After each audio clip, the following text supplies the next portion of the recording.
Hi everyone, in this video I'm going to show you one of the strangest chord progressions I know. It's sometimes referred to as the omnibus progression because it's a little bit like a bus that goes from stop to stop and you can get off wherever you want. And I'll show you what I mean. This is a very, very unusual progression. I'm going to start with the G7 chord. So I'm going to play these four notes, and I'm going to invert it so that I have these four notes. And what I'm going to do, I'll play it for you one time just so you hear how bizarre this is, and then I'll explain to you what I just did. It sounds like this.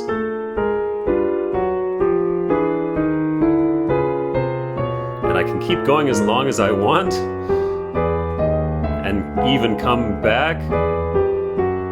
And notice that all the motion in all of these chords is chromatic. So it's really, really bizarre. Let me show you how that works. So I'm taking my G7 chord in first inversion, and what I'm going to do is take these outer notes and move them apart from each other in chromatic motion until I get back to a G7 chord. So I go,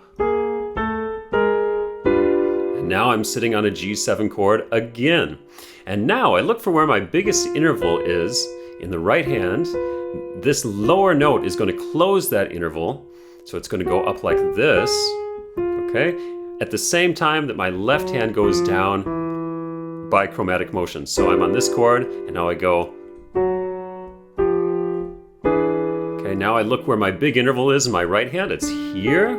Take the lower note, and it's going to go up again, like I did before, by chromatic motion, as my left hand continues to go down. So I go. And now I have small intervals in my right hand, so I'm going to take the top note and continue up with that. And now you'll see that my big interval is here. So I'm going to take the bottom note and close that interval while my bass continues to move down step by step. Now my big interval is here in the right hand, closing that by taking this note up. And now top note again. Middle note in the right hand, bottom note in the right hand, and so on. And I can keep going forever. So starting again on my G, what I can do is move up my top note, 1, 2, 3, 4, move up my middle note, 1, 2, 3, move up my bottom note, 1, 2, 3, move up my top note, 1, 2, 3, move up my middle note, 1, 2, 3, 1, 2, 3, 1, 2, 3, and so on. Now, why does that work? I keep landing on dominant 7th chords. So here I am on G7.